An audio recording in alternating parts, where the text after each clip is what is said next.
I've had a discussion lately with one special teenager that happens to be part of my life that also led me to this message, which made me go back to remember my teenager years.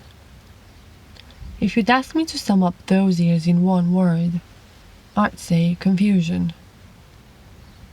Your first time when you become aware of your body, your looks, yourself. First time you become aware that you is you and you is separate. First time when existential questions arise like, who am I? And where am I heading to?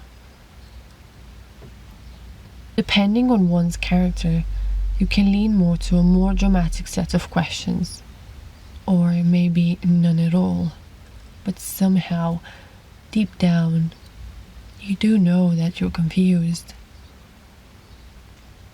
And that's when you identify yourself with your peers, trying to figure out where you fit.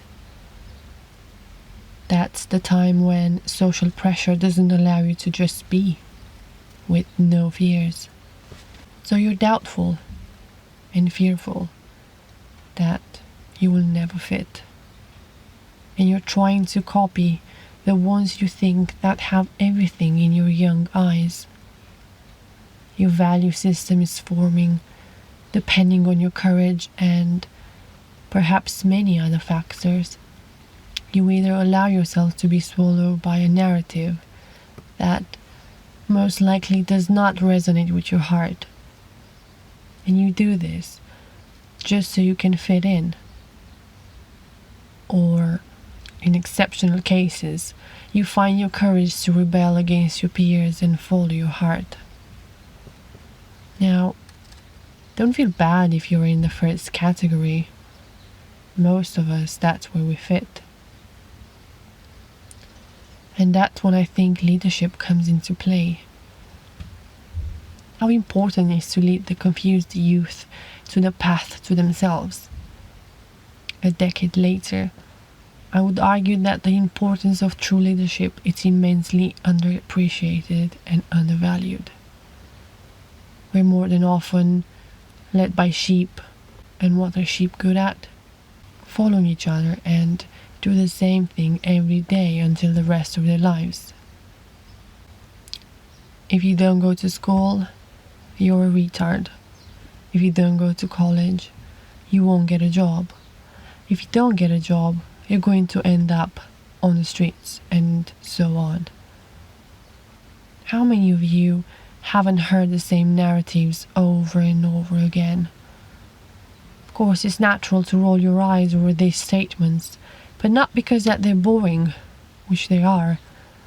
Not that the ones that they're saying have more authority than you, which they do, but because they're stealing your voice, your thoughts, your freedom.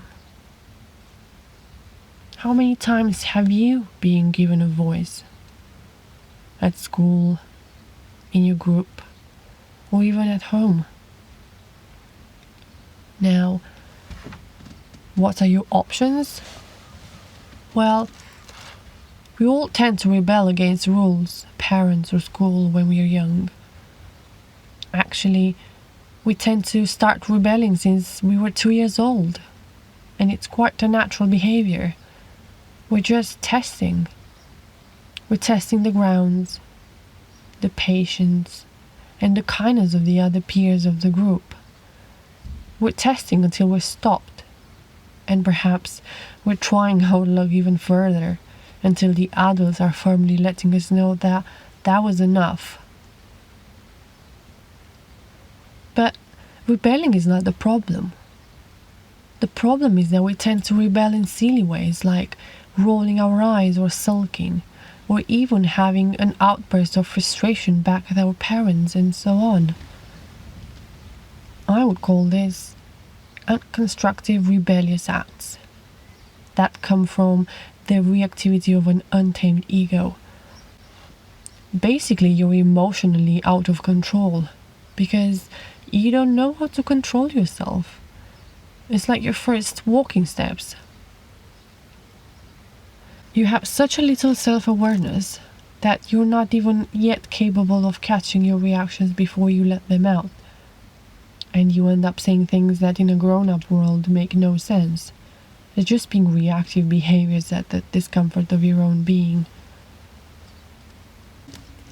But by sending you back to your room or telling you that's inappropriate to talk if not asked, that won't help you control your egoistic reactions, nor understand why this is happening to you. It leaves you thinking that there's something wrong with you because no one approves of you. Simplifying what's happening can lead with a lot of troubles in your adult life and how you're going to relate in other relationships. Does that make rebellious behavior bad? If you're going to rebel yourself with no arguments other than reactions to the environment, most likely yes. But what about when you rebel fueled by the courage of your own heart? What if, when you don't agree with what anyone demands of you, you start asking yourself why? Why is that I don't agree with their opinion? And what can I do constructively to show them the contrary? What if you could come up with constructive ideas about why you disagree with anyone's perspective? What if you prove that you're capable of solving problems of whatever irritates you, like perhaps schedules or going to school? What if you prove you can become the best version of yourself without having to follow what society expects of you? What if instead of moaning about your chores, you educate yourself in how to code a machine to do it for you? Can you imagine that? How many people would pay you to fix this problem? What if instead of trying to earn the approval of that guy only so you can be the part of his group, you become the leader of your own group? Your own group that's interested in what you're interested in, so you don't have to give away your ideas and thoughts just so you can fit in. And of course, this way of being is not for the majority. It's for the ones that want to reach the top and are not pleased to be at the bottom. You ought to prepare yourself to go through a pipe of shit until you reach your desired outcome. You need to be prepared to lose spending time with the cool kids, to lose a title of popularity in school, or even in your family. From now on, you need to start to respect your future self, making sure every choice you make will benefit you in the future. Even if that means to fill your room with your dreams written on shitty yellow notes. Remind the future you where you're heading. It's far more important than anyone has ever said to you. You need to be prepared to fail and start all over again. And again, and again. Don't be a sheep, but a wolf. So again, what are the realistic choices of a teenager? First of all, you need to figure out yourself. What do you like? What do you value? What do you love? Identify your values. So if you can't lead yourself, you find someone that you truly admire, someone that shares the same core values, someone you look up to. Copy them, research their journey, ask them for guidance if at all possible. I strongly suggest to write about you, like you'd write about a friend. Describe this friend, figure out his or her weaknesses, strengths, and so on. Ask for feedback from others. Be prepared to be criticized. If you get offended, it's most likely true. Learn to know yourself. That's a step, and probably the most important step. Once you truly identify your true self, rather than copying your friends so you can fit somewhere, only then you will start to understand where you're heading to. And don't forget that what you write today, it's not going to stay like that forever. Existence, ideas, perspective are all fluid. You're going to change. Your path will change with your choices. And don't forget to enjoy the journey. Have fun in a constructive way.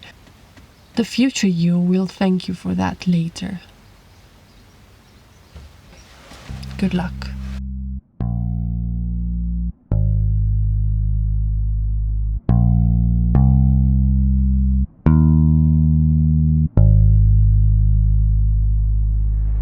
I'm just good at caring too much.